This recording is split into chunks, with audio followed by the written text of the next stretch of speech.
Hello നമസ്കാരം, ഞാൻ നിങ്ങളോടൊപ്പം അപർണ അഭിജിത്താണ്. ഇന്നത്തെ വീഡിയോ എന്ന് പറയുന്നത് ഞാനൊരു ഹെയർ ട്രീറ്റ്മെൻറ്റ് ചെയ്തിട്ടുള്ളൊരു വീഡിയോ ആണ്. കെരാറ്റിൻ ട്രീറ്റ്മെൻറ്റ് അല്ല, ഞാൻ പ്രോട്ടീൻ ട്രീറ്റ്മെൻറ്റാണ് ചെയ്തിട്ടുള്ളത്.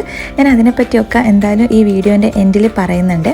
അപ്പോൾ നമുക്ക് ഇപ്പോൾ പെട്ടെന്ന് സലൂണിലേക്ക് പോകാം. കാരണം ഞാൻ അപ്പോയിൻമെൻറ്റ് എടുത്തിട്ടുണ്ട്. അതൊരു 7 മണിക്കാണ് എടുത്തത്. അപ്പോൾ ഒരു 3-3.5 മണിക്കൂറുള്ള ഒരു പ്രൊസീജിയറാണല്ലോ ഇത്.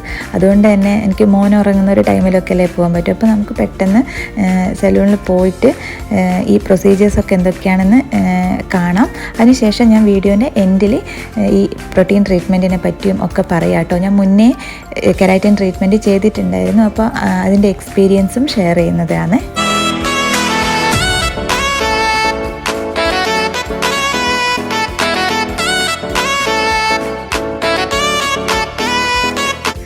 ഇത് ഞങ്ങളെ ഫ്ലാറ്റിൻ്റെ തൊട്ടടുത്തുള്ള ഒരു സലൂണാണ്. ഇപ്പോൾ UAE ഷാർജയിലും ദുബായിലൊക്കെയുള്ള എല്ലാവർക്കും അറിയാലോ, ഈ മെഗാമോൾ അറിയില്ലേ? അപ്പോൾ അതിൻ്റെ ബാക്ക് സൈഡിലുള്ള ഒരു സലൂണാണ്.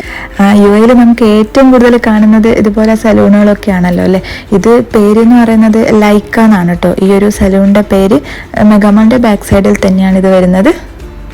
അപ്പോൾ ഇതിൻ്റെ ഫസ്റ്റ് സ്റ്റെപ്പ് എന്ന് പറയുന്നത് ഏതൊരു ഹെയർ ട്രീറ്റ്മെൻറ്റും പോലെ തന്നെ ഹെയർ നന്നായിട്ട് വാഷ് ചെയ്ത് ഡ്രൈ ആക്കി എടുക്കുക എന്നുള്ളതാണ്. അപ്പോൾ അതാണിപ്പം ഇവിടെ നടന്നുകൊണ്ടിരിക്കുന്നത്. നമ്മൾ ഹെയർ നന്നായിട്ട് വാഷ് ചെയ്ത് ഇനിയിപ്പോൾ ഇത് ഡ്രൈ ആക്കിക്കൊണ്ടിരിക്കുകയാണ്. അപ്പോൾ ഞാൻ ശരിക്കും ഫസ്റ്റ് ഇവിടെ വന്നിട്ടുണ്ടായത് കെരാറ്റിൻ ട്രീറ്റ്മെൻറ്റ് ചെയ്യാൻ വേണ്ടിയിട്ടാണ് കേട്ടോ. അപ്പോഴാണ് ഈ പ്രോട്ടീൻ ട്രീറ്റ്മെൻറ്റിനെ പറ്റി അറിയുന്നതും. അപ്പോൾ അതിനെപ്പറ്റി ഞാൻ ഡീറ്റെയിൽ ആയിട്ട് നോക്കിയ സമയത്ത് എനിക്ക് തോന്നി എന്തായാലും പ്രോട്ടീൻ ട്രീറ്റ്മെൻറ്റ് തന്നെയാണ് കുറച്ചും കൂടെ ബെറ്റർ ആയിട്ടുള്ളതെന്ന്. മാത്രമല്ല ഇപ്പം ഇവിടെ പുറത്തൊക്കെ കൂടുതലായിട്ടും കെരാറ്റിൻ ട്രീറ്റ്മെൻറ്റിനേക്കാളും പ്രോട്ടീൻ ട്രീറ്റ്മെൻറ്റാണ് ചെയ്യുന്നത്. ഇപ്പം നമ്മുടെ നാട്ടിൽ അത് എത്രത്തോളം പോപ്പുലർ ആയിട്ടുണ്ടെന്ന് അറിയില്ല കേട്ടോ. ഇപ്പം ഇവിടെ UAE പ്രോട്ടീൻ ട്രീറ്റ്മെൻറ്റാണ് കൂടുതലായിട്ടും ചെയ്യുന്നത്. അതിനുള്ള ഒരു റീസൺ എന്ന് പറയുന്നത് അധികം കെമിക്കൽസ് ഇല്ല, കെമിക്കൽ ഫ്രീ എന്ന് തന്നെയാണ് അവർ പറയുന്നത്. എന്തായാലും കുറച്ച് കെമിക്കൽസ് ഉണ്ടാവാണ്ടിരിക്കില്ല. കെരാറ്റിൻ എന്തായാലും കെമിക്കൽസ് അത്യാവശ്യം നല്ല രീതിയിൽ തന്നെ അടങ്ങിയിട്ടുണ്ടല്ലോ. അപ്പോൾ ഇതിലേക്ക് അധികം കെമിക്കൽസ് വരുന്നില്ല എന്നാണ് പറയുന്നത്. അതുകൊണ്ട് തന്നെ ഇത് എക്സ്പെൻസീവ് ആണ്.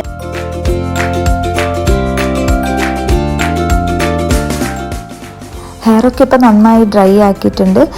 ഇനിയിപ്പോൾ നമുക്ക് ഇതിൻ്റെ അകത്തേക്ക് ക്രീം അപ്ലൈ ചെയ്യണം. അതിൽ മുന്നേ ഹെയർ ഇങ്ങനെ ചെറിയ ചെറിയ സെക്ഷനാക്കി ഇങ്ങനെ വെക്കണം.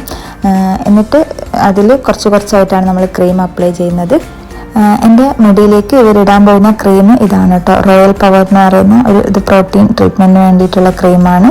അപ്പോൾ ഇതാണ് എൻ്റെ മുടിയിലേക്ക് യൂസ് ചെയ്യുന്നത്. അപ്പോൾ നമ്മൾ ഈ ക്രീം അപ്ലൈ ചെയ്യുന്നത് സാധാരണ നമ്മൾ റൂട്ടിൽ അപ്ലൈ ചെയ്യില്ലല്ലോ. അതിന് കുറച്ച് ഒന്ന് മാറിയിട്ട് താഴെ വരെ ആയിട്ട് ഇങ്ങനെ കുറച്ചായിട്ട് ഇത് നന്നായിട്ട് അപ്ലൈ ചെയ്യും. അപ്പോൾ എല്ലാം കഴിഞ്ഞതിന് ശേഷം പിന്നെ ഇത് ഇവർ കോംബോ വെച്ചിട്ട് നന്നായിട്ട് ചെയ്യുക കേട്ടോ. അപ്പോൾ ചിലപ്പോൾ കുറച്ചൊക്കെ നമ്മൾ റൂട്ടിലൊക്കെ ആവും, സ്കാൽപ്പിലൊക്കെ ആവും. ഈ ക്രീമെല്ലാം നമ്മളെ മുടിയിൽ നല്ലോണം തേച്ച് പിടിപ്പിച്ചതിന് ശേഷം ഒരു 3/4 മണിക്കൂർ വരെ ഇതൊന്ന് ഡ്രൈ ആക്കാനായിട്ട് വെക്കണം. എന്നിട്ട് ശേഷമാണ് നമുക്ക് അടുത്ത കാര്യങ്ങളൊക്കെ വരുന്നത്. ഇപ്പോൾ ഇവിടെ ഞാൻ കുറച്ച് നേരമായി ഇങ്ങനെ ഇരിക്കുന്നു, ക്രീമൊക്കെ തേച്ച് പിടിപ്പിച്ചിട്ട്. ഇപ്പോൾ ഒരു 3/4 മണിക്കൂറൊക്കെ കഴിഞ്ഞിട്ടുണ്ട്. ഇനിയിപ്പോൾ ഇത് ഇവർ ഡ്രൈ ആക്കാൻ പോവാണ്. നമ്മളിത് ക്രീം കഴുകി കളയില്ല, പകരം ഇത് ഡ്രൈ ആക്കിയതിന് ശേഷം നമുക്കിത് അയൺ ചെയ്തെടുക്കണം. അങ്ങനെയാണ് ചെയ്യുന്നത്. ഇപ്പോൾ നമ്മൾ ഫസ്റ്റ് ഇത് ഡ്രൈ ആക്കണം. ഇത് അയൺ ചെയ്തുകൊണ്ടിരിക്കുകയാണ് കേട്ടോ. ഇപ്പോൾ ഇതാണ് ഇതിൻ്റെ ഒരു മെയിൻ സ്റ്റെപ്പ് എന്ന് പറയുന്നത്. ഹെയർ ട്രീറ്റ്മെൻറ്റിൻ്റെ എല്ലാം പ്രോട്ടീൻ ആണെങ്കിലും കെരാറ്റിൻ ആണെങ്കിലും ഒക്കെ മെയിൻ സ്റ്റെപ്പ് എന്ന് പറയുന്നത് ഈ അയൺ ചെയ്യലാണ്. അത് നല്ല ടൈം എടുക്കുന്ന ഒരു കാര്യമാണ് കേട്ടോ.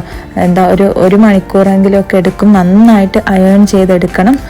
അപ്പോൾ അത് എന്താ പറയുക, ഈ ചേച്ചി ഉണ്ടല്ലോ, ഈ സലൂണിൻ്റെ ഓണർ തന്നെയാണ്. അപ്പോൾ ആൾ തന്നെ നിന്ന് എല്ലാം ചെയ്തെടുത്തതാണ്. അല്ലെങ്കിൽ ആളിൻ്റെ തന്നെ സൂപ്പർവിഷനിലാണ് എല്ലാം ചെയ്തത്, ഹെയറിൻ്റെ കാര്യമായതുകൊണ്ട് തന്നെ. അപ്പം ഫുൾ ഇങ്ങനെ അയൺ ചെയ്തെടുക്കണം. കുറച്ച് നല്ല ക്ഷമ വേണം കേട്ടോ. ചെയ്യുന്ന ആൾക്കും നമ്മൾ ചെയ്യാനായിട്ട് ഇരുന്ന് കൊടുക്കുന്ന ആൾക്കും കുറച്ച് അധിക ക്ഷമ വേണ്ട ഒരു സംഭവമാണിത്. ശരിക്കും നമുക്കത് മടുക്കും ആ ഒരു സംഭവം. എനിക്ക് കെരാറ്റിൻ ചെയ്ത സമയത്ത് നമുക്ക് ഇതിൽ കെമിക്കൽസ് കുറവാണെന്ന് പറയുന്നത് ഈ ഒരു ടൈമിലാണ് കേട്ടോ. കുറച്ചുകൂടെ നമുക്കത് മനസ്സിലാവാം. കാരണം എന്താണെന്ന് വെച്ചാൽ ഈ അയൺ ചെയ്യുമ്പോൾ അതിൻ്റെ ആ ഒരു സ്മോക്ക് വരില്ലേ, അപ്പോൾ അത് നമുക്ക് ശ്വസിക്കുന്ന സമയത്ത് ഈ കെരാറ്റിൻ്റെ ക്രീമുകളൊക്കെ ആകുമ്പോൾ നമുക്കൊരു എരിച്ചിലൊക്കെ ഉണ്ടാവും. ഇങ്ങനെ മൂക്കും അതുപോലെ കണ്ണിന്ന് കുറച്ച് വെള്ളം വരുന്ന പോലെയൊക്കെ തോന്നും. പക്ഷേ ഇതിന് അങ്ങനത്തെ യാതൊരു പ്രശ്നവും ഇല്ല. അതുകൊണ്ട് തന്നെ ഞാൻ തോന്നുന്നു ഇത് ഗർഭിണികൾക്കും ഒക്കെ ഇത് യൂസ് ചെയ്യാമെന്ന് പറയുന്നത്. അപ്പോൾ അയേണിങ് ഇങ്ങനെ നടന്നുകൊണ്ടിരിക്കുകയാണ്. ഇത് വലിയൊരു സ്റ്റെപ്പാട്ടോ. ഇനിയിപ്പോൾ എല്ലാം കഴിഞ്ഞിട്ട് നമുക്ക് കാണാം, ഫൈനലായിട്ട് കാണാം. അയൺ ചെയ്ത് കഴിഞ്ഞതിന് ശേഷം പിന്നെ ഹെയർ അപ്പം തന്നെ വാഷ് ചെയ്ത് കേട്ടോ. എന്നിട്ട് ഇനിയിപ്പോൾ ഇവർ ബ്ലോ ഡ്രൈ ചെയ്യാൻ പോവാണ്. അപ്പോൾ ഹെയർ വാഷ് ആദ്യമൊക്കെ ആയിരുന്നെങ്കിൽ 2 ദിവസമൊക്കെ കഴിഞ്ഞിട്ടേനു ഹെയർ വാഷ് ചെയ്യുക. ഇപ്പോൾ പക്ഷേ അതിൻ്റെ ആവശ്യമില്ല എന്നാണ് പറഞ്ഞത്. അപ്പം തന്നെ ഹെയർ വാഷ് ചെയ്യാമെന്ന് പറഞ്ഞ്. അപ്പോൾ അങ്ങനെ അപ്പം തന്നെ ഹെയർ വാഷൊക്കെ ചെയ്ത് അതിന് ശേഷം ബ്ലോ ഡ്രൈ ചെയ്തെടുത്തിട്ടുണ്ട്. അങ്ങനെയുള്ള ഹെയർ ആണ് കേട്ടോ ഇപ്പോൾ കാണുന്നത്. അപ്പോൾ ഭയങ്കര സ്മൂത്ത് ആൻഡ് സിൽക്കി ആയിട്ടുള്ള നല്ല ഹെയർ, എനിക്ക് ഭയങ്കര ഇഷ്ടപ്പെട്ടു കേട്ടോ ഇത് ചെയ്തത്. അപ്പോൾ അതിൻ്റെ ഇടയിൽ തന്നെ ഫസ്റ്റ് ടൈം തന്നെ ചെയ്യുന്നതിൻ്റെ സ്റ്റാർട്ടിങ് ടൈമിൽ ഞാൻ ഒരു ഹെയർ കട്ടും കൂടെ ചെയ്തിട്ടുണ്ടായിരുന്നു. അപ്പോൾ ഞാൻ ഭയങ്കര സാറ്റിസ്ഫൈഡ് ആയിരുന്നു. പക്ഷേ ഇത് കഴിഞ്ഞിട്ടില്ല കേട്ടോ. അപ്പോൾ ചേച്ചി പറഞ്ഞു നെക്സ്റ്റ് ഡേ വരികയാണെങ്കിൽ 2 ഡേയ്സ് കഴിഞ്ഞിട്ട് വന്നാൽ ഒന്നുകൂടെ ഷാമ്പൂ കണ്ടീഷണറൊക്കെ ഇട്ടിട്ട് ഒന്ന് നന്നായിട്ട് വാഷ് ചെയ്ത് തരാമെന്ന് പറഞ്ഞു. എന്നിട്ട് സെറ്റ് ചെയ്ത് തരാമെന്ന് പറഞ്ഞിട്ടുണ്ടായിരുന്നു. അല്ലെങ്കിൽ നമുക്ക് വീട്ടിൽ തന്നെ ഷാമ്പൂ കണ്ടീഷണർ ഇട്ട് വാഷ് ചെയ്താലും മതി. ഇതിപ്പോൾ അവർ റഫായിട്ടൊന്ന് വാഷ് ചെയ്തിട്ടേ ഉള്ളൂ കേട്ടോ. ഷാമ്പൂ കണ്ടീഷണർ ഒന്നും യൂസ് ചെയ്യാണ്ട് ജസ്റ്റ് ഒന്ന് വാഷ് ചെയ്ത് വിട്ടിട്ടേ ഉള്ളൂ. അപ്പോൾ ഞാൻ നെക്സ്റ്റ് ഡേ ഉള്ള അതും കൂടെ ഇതിൽ ഉൾപ്പെടുത്തിയിട്ടുണ്ട്. പിന്നെ നമുക്ക് വേണമെന്ന് വെച്ചാൽ ഇതിൻ്റെ ഭാഗമായിട്ട് തന്നെയുള്ള ഷാമ്പൂ കണ്ടീഷണറൊക്കെ അവിടെ തന്നെ നമുക്ക് വാങ്ങിക്കാനായിട്ട് കിട്ടും. വേണമെങ്കിൽ അത് വാങ്ങിക്കാം, അത് യൂസ് ചെയ്യാം. അപ്പോൾ ഞാനിത് നെക്സ്റ്റ് ഡേ അല്ല വന്നത്, 2 ദിവസം കഴിഞ്ഞിട്ടാണ് വാഷ് ചെയ്യേണ്ടത്. അപ്പോൾ അങ്ങനെ 2 ദിവസം കഴിഞ്ഞിട്ട് ഹെയർ ഒന്ന് വാഷ് ചെയ്ത് സെറ്റ് ചെയ്യാനായിട്ട് വന്നതാണ്.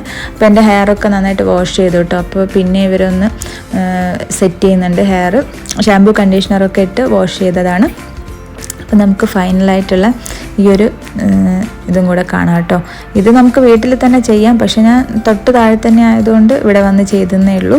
അപ്പോൾ എല്ലാം കഴിഞ്ഞിട്ട് ഇവർ സെറ്റ് ചെയ്ത് വന്നു. അതിന് ശേഷം ഫൈനലായിട്ടുള്ള മുടിയാണിതെൻ്റെ. അപ്പോൾ എനിക്കെന്തായാലും നല്ല ഇഷ്ടമായിട്ടോ. ഇങ്ങനെ ഈ ചെയ്തത് എനിക്ക് ഭയങ്കര ഇഷ്ടപ്പെട്ടിട്ടുണ്ടായിരുന്നു. അപ്പോൾ എന്താ പറയുക, ഇപ്പോൾ ഇത്രയാണ് ഉള്ളൂ. ഒരു പ്രോട്ടീൻ ട്രീറ്റ്മെൻറ്റ്, കെരാറ്റിൻ ട്രീറ്റ്മെൻറ്റും രണ്ടും ഏകദേശം സെയിം തന്നെയാണ്. പിന്നെ രണ്ടും പ്രോട്ടീൻ ട്രീറ്റ്മെൻറ്റ് തന്നെയാണ്. ഇത് പ്രോട്ടീൻ ട്രീറ്റ്മെൻറ്റ് എന്ന് പറയുമ്പോൾ കുറച്ച് ഓർഗാനിക് ആണെന്നാണ് ഇതിൻ്റെ ഒരു ഇത്. ഞാൻ ലാസ്റ്റ് പറയാമെന്ന് പറഞ്ഞല്ലോ, പക്ഷേ ഇതിൻ്റെ ഇടയിൽ തന്നെ ഞാൻ കുറേ കാര്യങ്ങളൊക്കെ പറഞ്ഞല്ലോ അല്ലേ. ഇനിയിപ്പോൾ പറയാനായിട്ടുള്ളതെന്ന് വെച്ചാൽ ഞാൻ കെരാറ്റിൻ ഫസ്റ്റ് ചെയ്തിട്ടുണ്ടായിരുന്നു. അപ്പോൾ ഫസ്റ്റ് ടൈം ചെയ്യാൻ പോകുമ്പോൾ തന്നെ ഭയങ്കര ഇതായിരുന്നു കേട്ടോ. ഒരു ടെൻഷൻ എന്തെങ്കിലും ഉണ്ടാവുമോ ഇത് ചെയ്ത് കഴിഞ്ഞാൽ എന്നുള്ള. പക്ഷേ എൻ്റെ ഭയങ്കര ഡാമേജ്ഡ് ഹെയർ ആയിരുന്നു. അപ്പോൾ അതുകൊണ്ടാണ് ഞാനന്ന് പോയി ചെയ്തു. തിരിച്ച് വന്ന് എനിക്ക് നല്ല റിസൾട്ടാണ് കിട്ടിയത്. പിന്നെ എൻ്റെ ഭയങ്കര ഹെയർ ലോസൊക്കെ വന്ന് ശരിക്കും ഒരു വകയായിരുന്ന ഹെയറിനും അതൊക്കെ ശരിക്കും മാറുകയാണ് കേട്ടോ എനിക്ക് ചെയ്തത്. അതുകൊണ്ടാണ് ഞാൻ സെക്കൻഡ് ടൈം ഇപ്പോഴും പിന്നെയും പോകുന്നത് ഇത് ചെയ്യാൻ വേണ്ടിയിട്ട്.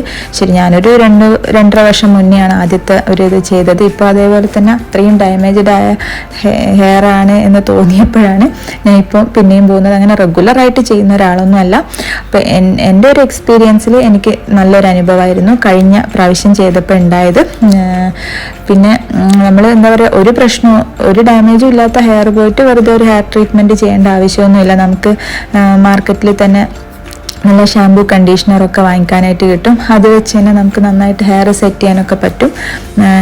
നിങ്ങളത് നല്ല ഡാമേജ്ഡ് ഹെയറൊക്കെ ആണെങ്കിൽ മാത്രമേ ഹെയർ ട്രീറ്റ്മെൻറ്റ് ചെയ്യേണ്ട ആവശ്യം തന്നെ വരുന്നുള്ളൂ. പിന്നെ നമ്മളിത് എവിടെ പോയി ചെയ്യുകയാണെങ്കിലും നമ്മൾ ഇതിനെപ്പറ്റി നല്ലോണം അറിഞ്ഞതിന് ശേഷം പോകാൻ ശ്രമിക്കുക. അതുപോലെ തന്നെ നല്ലൊരു സലൂണിൽ തന്നെ പോയിട്ട് ചെയ്യാനായിട്ട് ശ്രമിക്കണം കേട്ടോ. അല്ലാത്ത ഒരു ഇതിലാണ് നമുക്ക് ഹെയറിന് പ്രശ്നങ്ങളൊക്കെ വരുന്നത്. അത് ഇല്ലാണ്ടാക്കാൻ, ഹെയർ ലോസും അതുപോലത്തെ പ്രശ്നങ്ങളൊന്നും ഇല്ലാണ്ടാക്കാൻ നമ്മൾ അതുപോലത്തെ കാര്യങ്ങളൊക്കെ ഒന്ന് ശ്രദ്ധിച്ചിട്ട് പോവുകയാണെങ്കിൽ അതായിരിക്കും ഏറ്റവും നല്ലത്. അപ്പോൾ നമുക്ക് ഈ വീഡിയോ ഇത്രയേ ഉള്ളൂ കേട്ടോ. അപ്പോൾ നമ്മുടെ ചാനൽ പറ്റുവാണെങ്കിൽ ഒന്ന് സബ്സ്ക്രൈബും കൂടെ ചെയ്ത് കാണണേ. നമുക്ക് പുതിയൊരു വീഡിയോ ആയിട്ട് അടുത്ത ദിവസം കാണാം. അതുവരെ ബൈ.